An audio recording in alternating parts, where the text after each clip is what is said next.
Hey, everybody, welcome back to BDE. Sorry we've been on a little break. I think we're having issues around digital wildcatters where I literally may have a job right now, which sucks and has been cutting into this. Plus, Mark, where in the world are you, dude? I'm out in the Scottsdale area and missed all the epic snow in Houston and the Gulf Coast. So, every day is high 30s in the morning to mid 60s in the afternoon. And Cool. your car stays clean out here.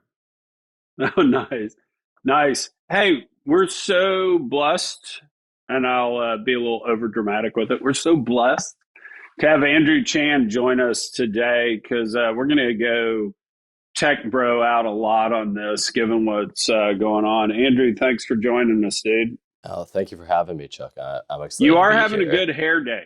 I don't know if I am having a good hair day. We've been debating this. I'm hoping for the best. Gotta get it a little fixed up. Can we get off this topic? Yeah, fair enough. Fair enough.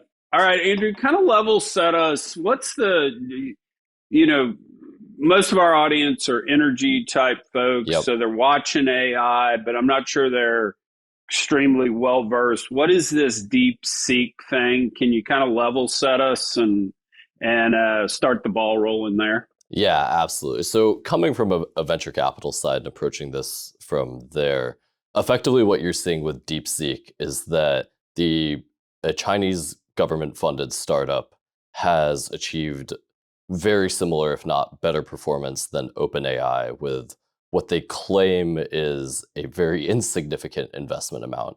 Obviously, that's up for debate as to how much the Chinese government could even legally disclose that they'd invested in the startup, especially around export controls with chips.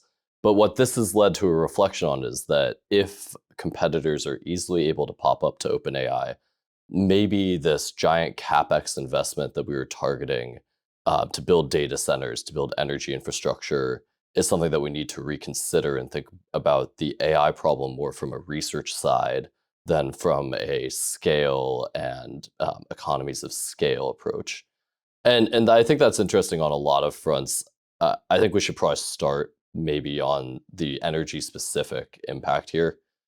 Chuck and I were talking about this a little bit before the show, but I'll toss over to Chuck and what your high level thoughts and reactions are to where energy production has to change if it is a lot cheaper and a lot less power intensive to produce high quality models. Yeah, I mean, I think what Mark and I have been talking about on BDE a bunch, and Mark, come over the top of me whenever you want, is just at least before Deep Six, it was literally electric usage. I think if you look at Goldman Sachs's report, they're up 3x by 2045. Elon Musk says, take whatever estimate you've seen, multiply it times 5, and that's not even close to where it'll be in 2045. I think McKinsey's up 2x, PG&E was up 1.8x or something. But you just had the level setting for energy and AI and data centers was just massive amount was needed. And you've seen nukes be reactivated. You've got a whole natural gas story there to happen. And so this is a bit of a digestion of, holy shit, maybe we don't need that. Yeah, and I think calling DeepSeek Deep Six was a bit Freudian. So if you look at certainly the NASDAQ's getting hit this morning. I think NVIDIA's down high teens. But the first derivative of that, as what you were talking about, Chuck, is Constellation at least so far in the trading day trough that I saw was down almost 21%. And we know Constellation's been front and center on the power to data centers, particularly with the high profile news of the restart of 3 Mile Island 1. So, we'll see if this thing has legs from rethinking the power fundamental standpoint. I'll just throw in another forecast. ERCOT's got, kind of an 85 gig peak demand going to 150 by 2030. A lot of that dependent upon the segments and the forecasts that are related to the huge data center build out that we're already seeing break ground in Texas. So, Andrew, I guess the question I would have for you that I don't have an appreciation for is, I mean, how real is this in terms of, did China really just top Chat GPT with $6 million and some old computers? What's the Uh, sensitivity there? so it's funny coming from like the science background. Chuck, I don't know if we talked about this. I used to work at NASA JPL before being in VC, and like so we were coding on like ChatGPT 2 back then, interfacing with some of those platforms. Realistically, like there's no world where China did this with $6 million. Like that's obviously a lie. Now they can't say that, right? Because we have giant export controls around NVIDIA processors on going to China. Um, and the government probably has done some kind of sneaky things in order to bypass those export controls. And so they'll claim that it's some ridiculously low number. It's not going to be that low. But the real question is, obviously, China was very behind on this, right? This has all happened in the last couple of years. And with an amount of CapEx investment that's not so large that it was noticeable, they were able to get to a point where they're beating OpenAI head to head. And I think part of that you can blame on OpenAI ceasing research as much and trying to commercialize. You can look at their balance sheet. I'd seen their last fundraising round through an SPV, and their burn is ridiculous, right? Like they're just pumping money. And so eventually at some point, if they're going to keep having capital, they have to actually generate revenue instead of being a research and development shop. So I think that's partially to blame. It's like, Chinese government can backstop whatever they need to. But the bigger implications just that, broadly speaking, I think that these foundational models are a race to the bottom. You're seeing that play out live. You've got 4 or 5 big players, more popping up every day. And then you just end up competing strictly on energy cost and see how low you can go to charge for an API effectively. So let me ask one more question, and then I'll turn it over to Mark. And this is selfish because we're sitting here at Digital Wildcatters. We're building RAG models for energy applications, and our kind of thesis has always been these language models or foundation language models are all really smart. They've gotten cheap enough. We can use them as a brain, but at the end of the day, you got to have the data set in energy and specific vertical expertise to be able to make a usable app. That's kind of our thesis. I mean, $6 million to train a language model. Does this make RAG obsolete? What are your thoughts there? I mean, if it was actually $6 million, right?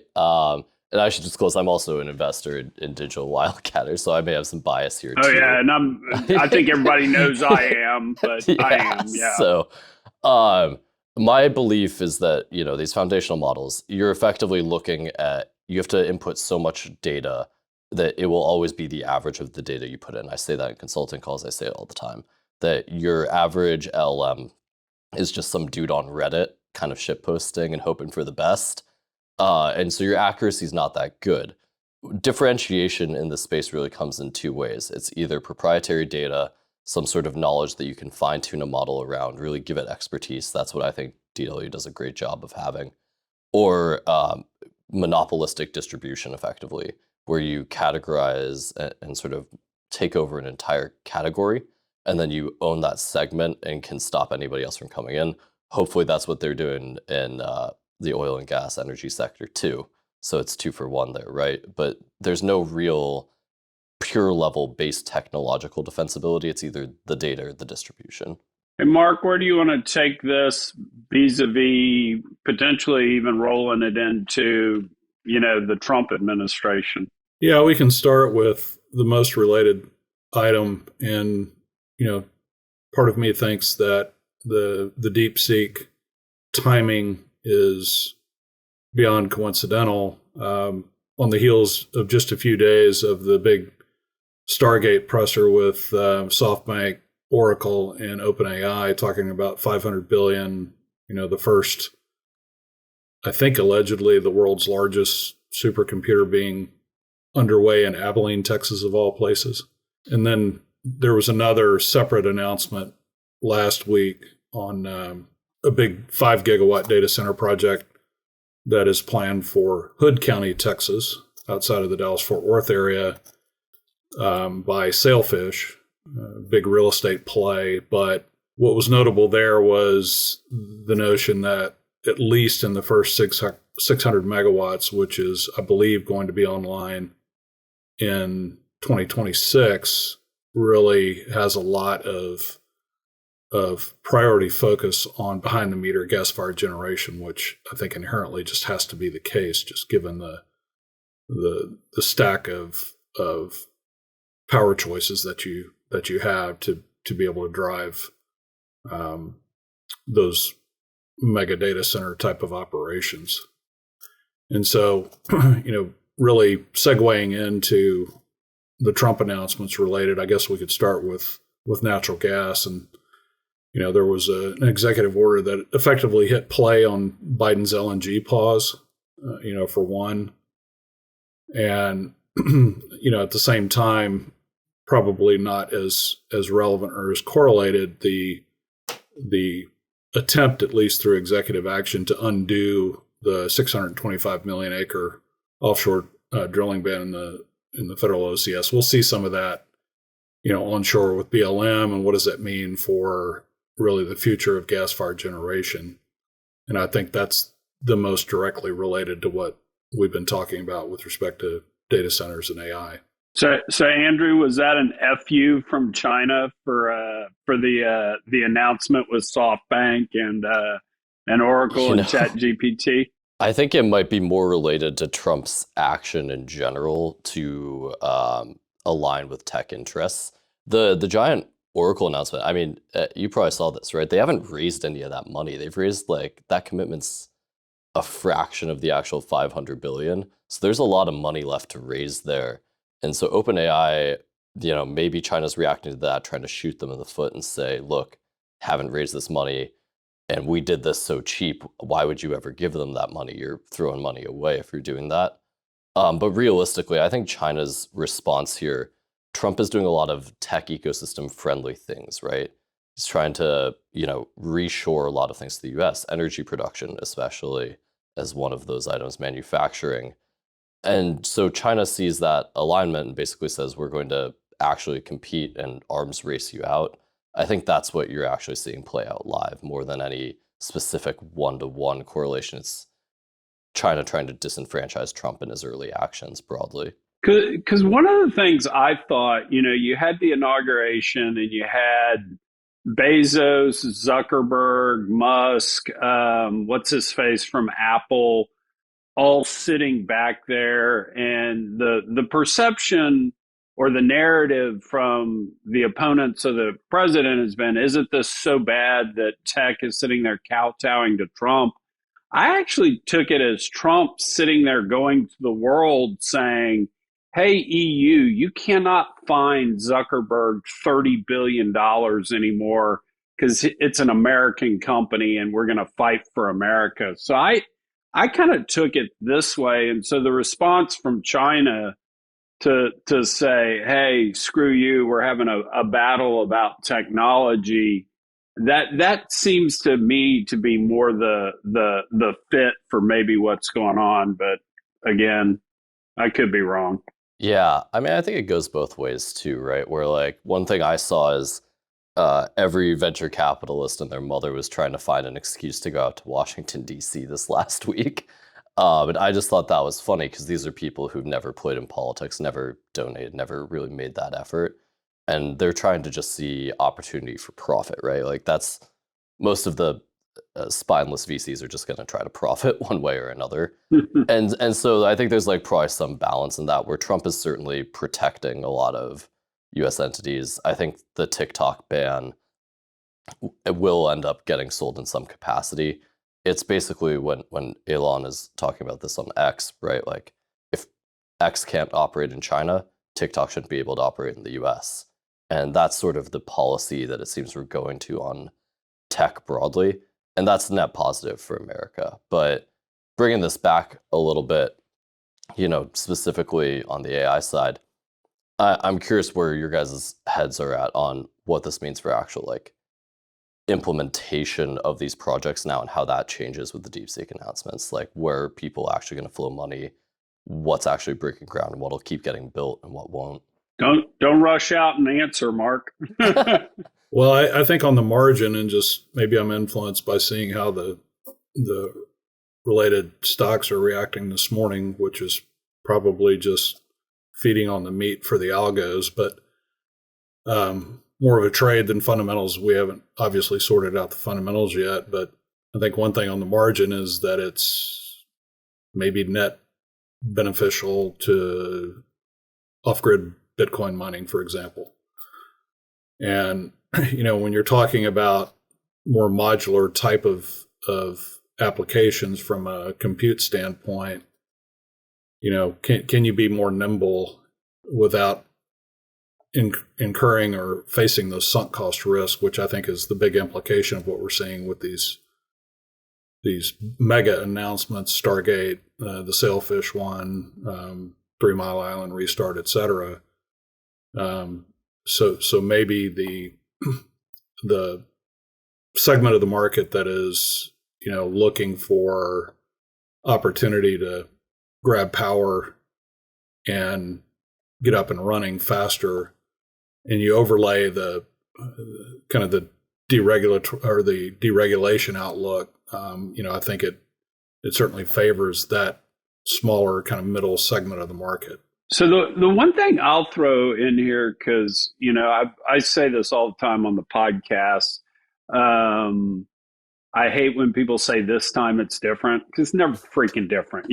History is cycles and all. And so if we're going to use our analogy as the shale revolution, I still think the shale revolution was primarily investor-led. I mean, you had a story, new technology, horizontal drilling, modern fracking that led to an alpha story that led to a lot of money flow in, and that's why we doubled oil production and natural gas production's gone through the roof. It was investor-led. I mean, the incentives there were for, EBITDA, dollar per acreage, and these growth-type metrics. And so going forward, I think it's great to have Trump out there saying, drill, baby, drill. The deal with Trump is, what he means. I mean, we can all parse his words and stuff, but drill, baby, drill is broader than just drill more wells. It's build power lines, it's build infrastructure, it's build LNG export plants. It's kind of all of the above. So I think it's great to have a regulatory environment where that stuff can happen. I still think it's going to be throttled one way or another by the investors. And at the end of the day, I think you're right. They're asking those questions of just, hey, how much power are we truly going to need? I don't want to get over my skis. And so, what a complete validation of that, how incentives have changed and what the investor community signals were versus what they are now. Shameless plug for your podcast with Dick Stoneburner. He described an era in which they were being heavily incentivized and directed to outspend cash flow and basically grow at kind of maximum operational rates. And a lot of that was, in the early days, was driven by the fact you needed to stay ahead of lease expirations. It's completely changed now, post 2014, certainly post 2020, where all these private actors are listening to their investors primarily. And what do we want? We want managed growth. We want more free cash flow. We want less profligate spending. And, those are the companies that have been most rewarded in their valuations. But there was a time not too long ago, I think it was as late as 2017, 2018, where you had some Permian pure plays that were trading at low teens EBITDA multiples. Now that all kind of reset and recalibrated, but it was a bit unique in that the bigger type curves, faster production growth in the Permian, if you were a pure play and not encumbered by other things in your portfolio that I didn't have to think about, I was awarding these premiums to that. But those have all kind of normalized as well. So it is So going to be it is going to be investor driven. So the notion that quote unquote the industry has been held back primarily by politics and regulation over the past 10 years, where it's diminished in its representation. The S&P, for example, is largely a function of show me after a decade of essentially zero returns on capital chasing that growth. We all knew where this was going to end, but in the moment, the incentives from investors and boards and management teams responding to that were consistent with what their primary drivers and motivations are, and that is what the investment community wants. So to tie a bow on this, Andrew, I'll put you on the spot. Oh no. We're 72 hours into DeepSeek announcement. If the future of the tech world was AI is hot, it's the next big thing, and it was reaching euphoria of the internet.com bubble, and that's a 10. And Yep. one is AI investment's going to grow along with GDP growth. If that's a 1, where were we before the DeepSeek announcement, and where are we today after it? Oh man. And I think a lot of investors are still kind of reeling here, so let's caveat that. But I'd say we were solidly at an 8 to 9, where it felt like at least the people who were in AI were all in for AI. Now it feels like we're dialing that back down to like maybe a 4, but no one is trying to discount some of the consumer applications, B2B applications. It's more, there might be a lot of sunk costs in the foundational models, and there might be a lot less defensibility, and then it's just strict enterprise software, right? The one thing I'll also mention, not to open up a new can of worms here, Mark brings up Bitcoin. Can we talk about first couple of weeks of the Trump presidency, what that's doing on the Bitcoin and crypto cycle too? We're gonna come to that. Let me, Mark, I want you to answer the same question. 10 is .com bubble, 1 is grow with GDP. Where were we before DeepSeek? Where are we after? And then we'll come back and talk Bitcoin. Oh, I definitely feel like before we were at 8 to 9. And maybe that's, I reserve the right to adjust my scoring for after watching how things trade today. But, I'd probably put it at least at a 5. Yeah, well, y'all are both wrong. So he does this all the time, right. By the way, Andrew. Yeah. It's a trap. Yeah. It's strictly a trap. I should know. Yeah. So y'all are right. If we're talking perception and in the moment and stuff, we're still where we are with every technology thing. We always overestimate the short-term potential for a new technology and way underestimate the long-term changes that technology will bring, the potential there. We're still in the same ship.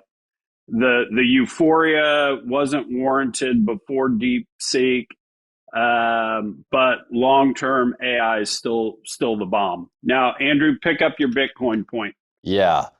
I don't know if I agree with you on that, Chuck. I think this was the revelation. It's my fucking show, dude. I'm going to take the 5th on these polls going forward. Yeah, no. No, so on the Bitcoin front, I mean, this is like, I made some good money trading Trump coin. I don't know about you guys. But thanks for the heads up.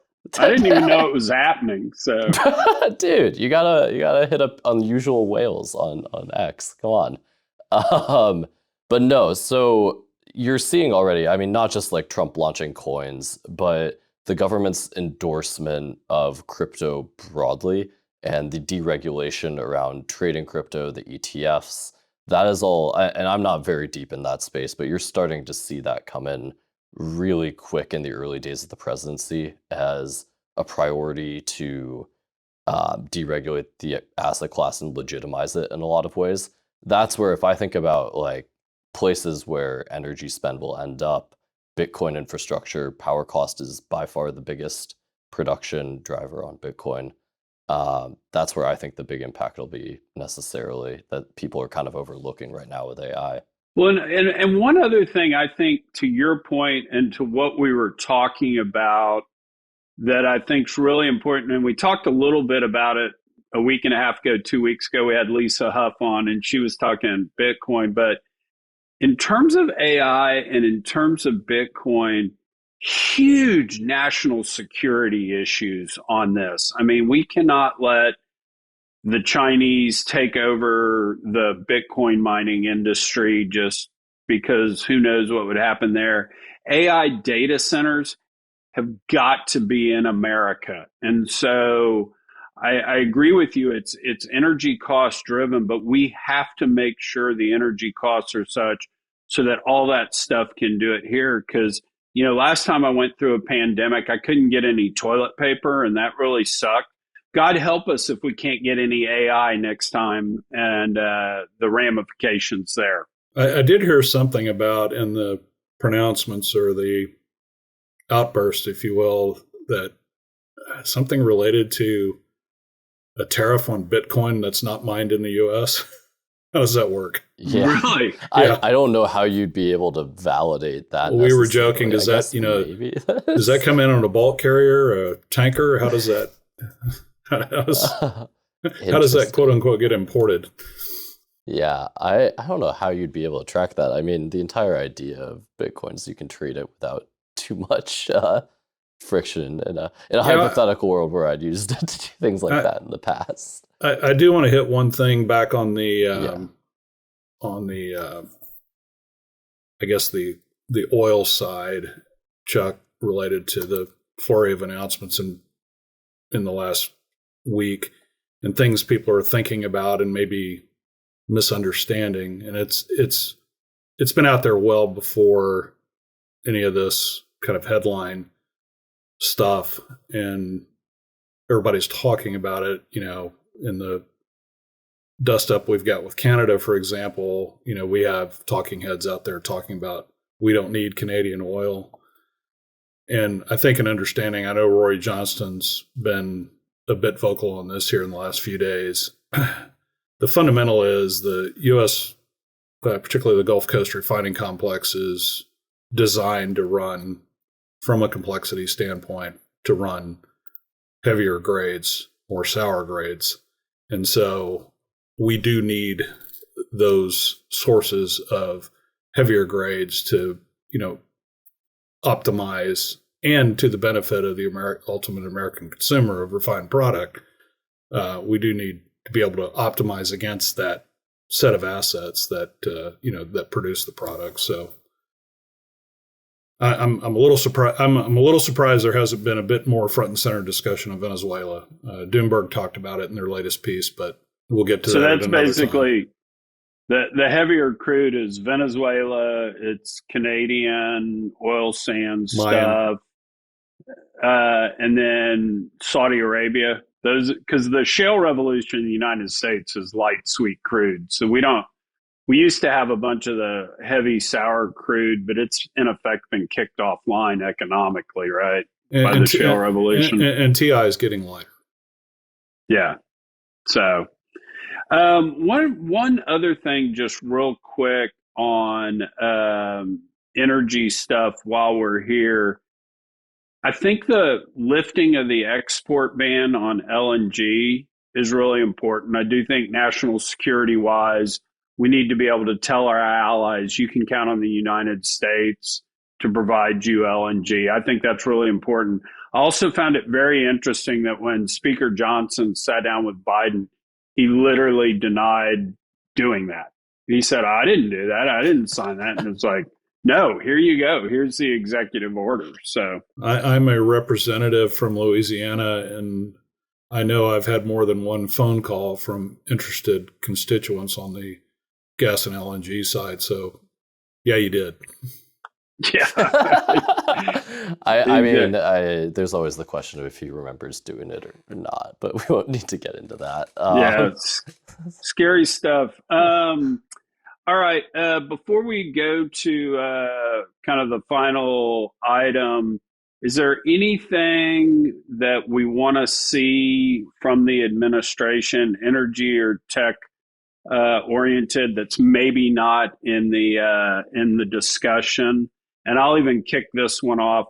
The one thing I want to see that I think is going to become an issue is I think we need to get rid of the Jones Act, or certainly exempt energy from the Jones Act. Colin Grabeau over at the Heritage Foundation is going to come out with a piece where he's going to tell us about how Hawaii, Puerto Rico, and even Massachusetts, all the energy they're buying from other people other than the United States, because we don't have a Jones compliant ship to move LNG around. So that's kind of my one thing that I think needs to happen that we're not talking about yet, but we will be. Andrew, give us one. Make it tech or energy. Oh, man. I think more than anything, what I would like to... I can't believe I'm about to say this on a podcast.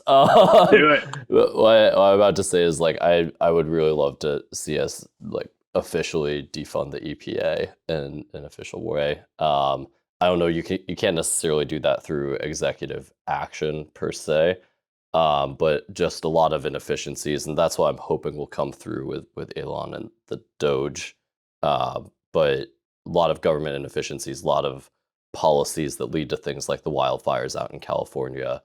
All of that needs to be a lot better controlled from a state level, and that's not happening right now. Mark, give us your take on one thing, and then roll into our friend Scott Sheffield. So I'm going to draft a little bit on what Andrew said, and I think it has to do with really the criticality of regulation as it relates to the speed and flexibility with which you can put in my favorite draft choice, gas-fired generation, around all of this, not only for making sure we can satisfy the demand in the near to intermediate term of all the incremental power demand growth that's coming from data centers and AI, but also just for the ultimate reliability of the grid from a generation standpoint. And so been looking a little bit into things like, how do non-attainment zone emissions regs affect the siting of some of this power generation. I know Bexar County is dealing with it pretty acutely, and ERCOT is pushing pretty hard to get some flexibility around that because there is obviously growth in that area. I didn't realize, how much fiber had grown up, for example, around the San Antonio area, but I guess it makes sense because of the defense presence in San Antonio. And AT&T being there. But taking it back to the sailfish example that I alluded to earlier, there's a reason, a big reason, I think, although they didn't explicitly state it. So if the front end of Sailfish's power build is going to be behind the meter net gas-fired generation, Hood County is one of the Metroplex counties, or the proximal counties, that is outside of non-attainment zone regs at the federal level. Not sure what the local and state layers look like. There's TCEQ stuff that comes into play, but I would agree with Andrew. I'm not sure I would characterize it as defund the EPA, but maybe more of a Chevron deference type of an approach, or something I talked with a little bit with Arjun Murthy about over the weekend is, lamenting the loss of Joe Manchin in the Senate. One of his parting pieces of legislation that made it out of committee was that Energy Permitting Reform Act that we've talked about, and maybe under that umbrella, the streamlining and simplification of a lot of things, including EPA regs, is on the table, and that would be a really positive move to grease the skids on a lot of this stuff. So jump into Scott Sheffield. You want to level set us what's happening there? So a little bit of background and context. So at the time of imminent to close, at the time of FTC review of Pioneer's merger with Exxon. The FTC, as a condition of approving the merger, issued a consent decree which barred Scott Sheffield from serving in any capacity, primarily on Exxon's board, but in any advisory capacity as well, as it relates to its allegations that originated from their review of text and emails. And so Texas Monthly, forget the date on the article, it's fairly recent. It's a feature article on Scott Sheffield and the ongoing saga. The FTC referred criminal allegations for review. Nothing's come of that. We haven't been treated to the evidence around what the government's looking at as it relates to those texts and emails. And it really centers on, the allegations that there was coordination and signaling led by Scott during the depths of the COVID motivated smackdown to crude prices of the industry. And my reaction, one, if you really look at what was going on then, there was an industry of which Scott was a leader that had a lot of scar tissue from previous air pockets and down cycles that were quite damaging to the industry. Really focused on, the Texas Railroad Commission has long had the right to prorate production in the state of Texas. And it's where OPEC learned it.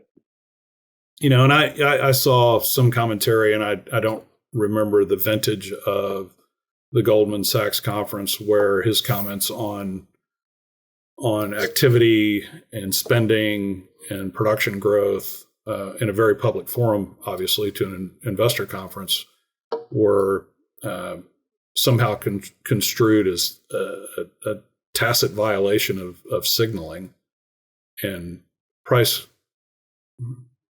collusion on price, which seems to me to be a bit of a stretch. And I started thinking more broadly and more deeply about the history of what Pioneer and other companies led over the last really 15 years in the shale revolution.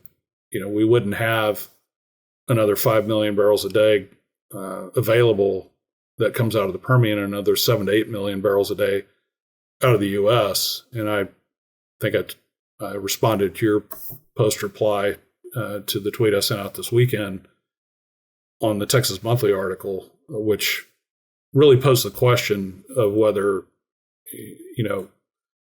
or why, as I think Scott alludes to in his interview for the article, is that he's essentially been treated as a pariah by the industry because of this, as he calls it, and as I think they treat it as a smear campaign based upon this apparent coordination with starting with the OPEC gathering that former Mayor Bill White actually convened in Houston back during that time. So, yeah, I think my whole take on kind of agreeing with you on this is, if a U.S. producer could truly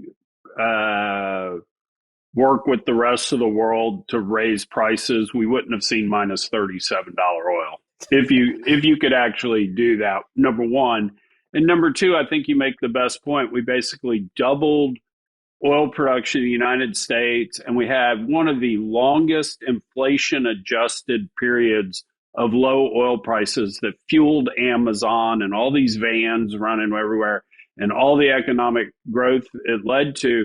My point to Commissioner Lina Khan would just be, I'd rather you just say thank you or pick up a post, I mean, if you want. Well, hey, Andrew, go ahead, Mark. So one other data point, and I mentioned this as well. U.S. average gasoline prices in 2004 on an inflation-adjusted basis are almost exactly what American consumers paid in 2024.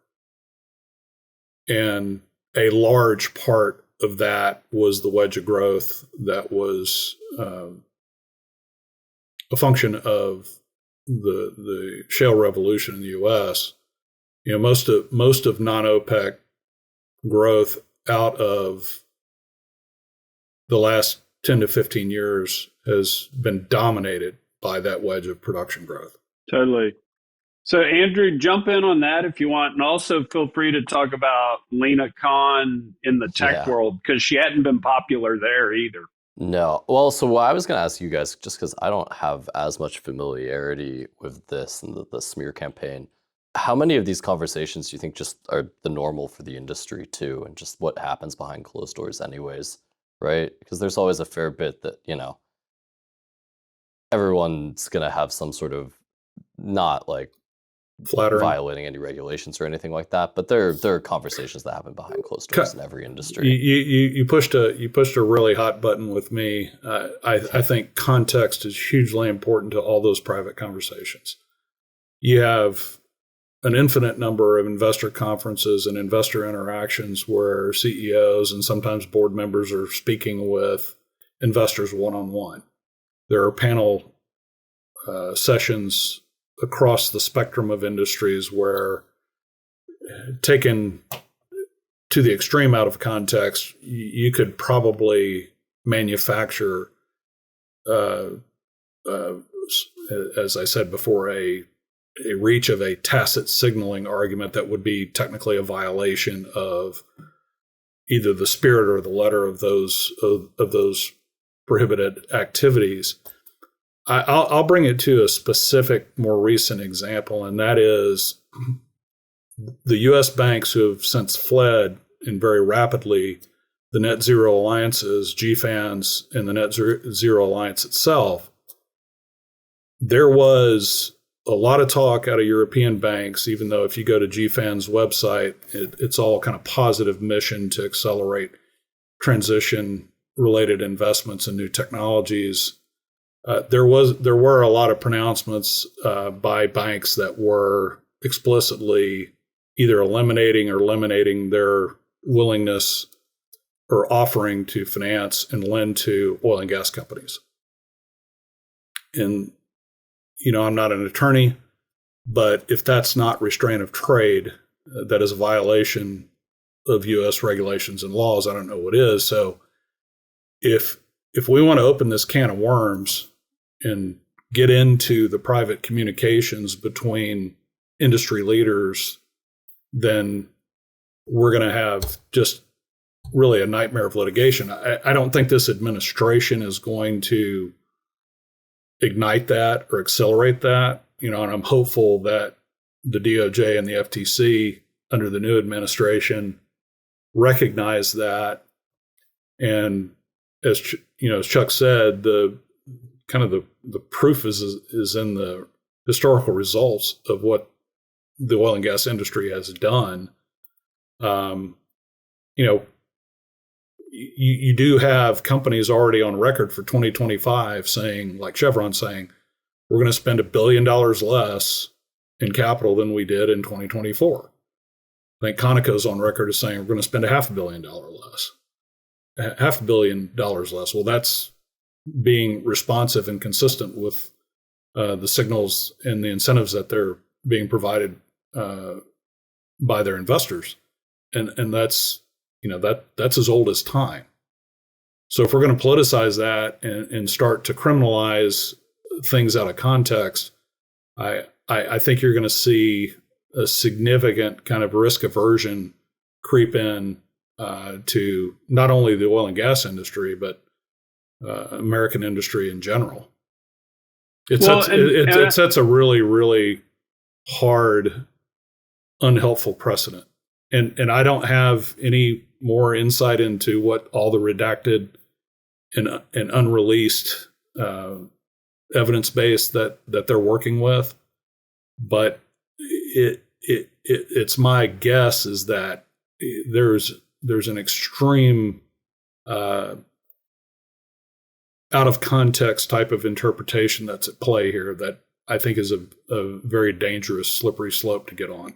Well, and the thing I don't like was most of what is being said as evidence of collusion was a public policy debate that we needed to have at the time.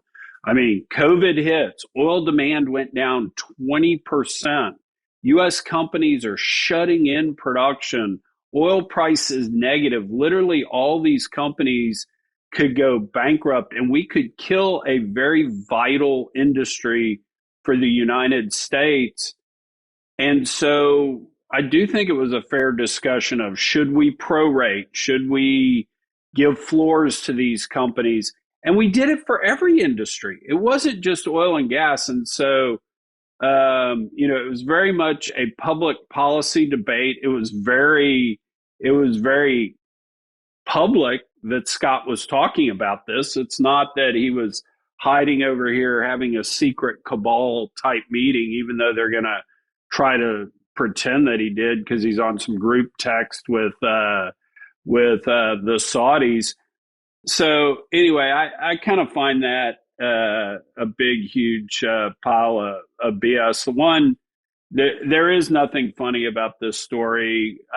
It's, Pioneer employees, Pioneer shareholders aren't going to have representation among Exxon, which is very unfortunate.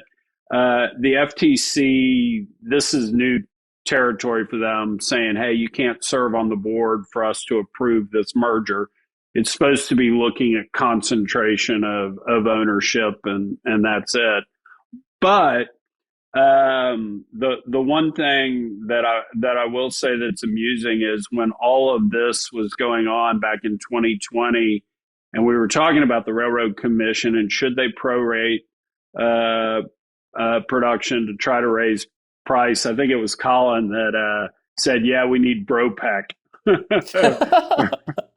I was frankly surprised they didn't. Pretty good t-shirts. They didn't invoke proration because it would have the been implications. I think I was against it, but I understood why we should potentially do it. I mean, the other side of it is the implication is there are a lot of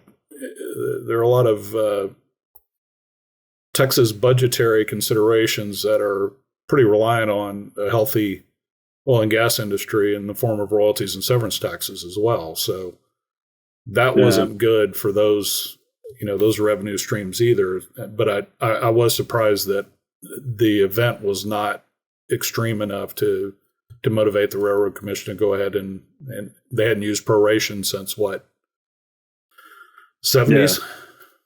Yeah. And it's been around for almost 100 years. So, but yeah. So anyway, the one last thing I'll say about this is, I mean, Lina Khan, we had an election. Y'all lost. It's pretty chicken shit at the last minute, right out the door to finalize this order, because I don't think what democracy was telling you is the people of America wanted business done this way.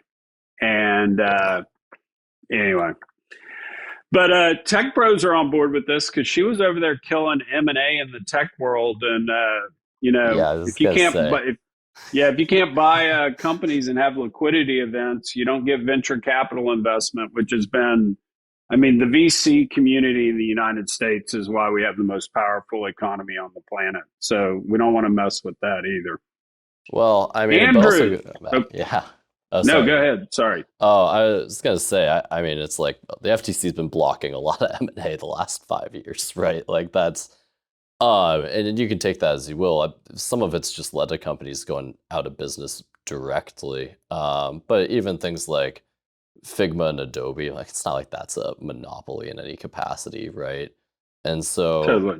There's some good policies. Like I was a big fan of getting rid of non-compete agreements, just throwing those out.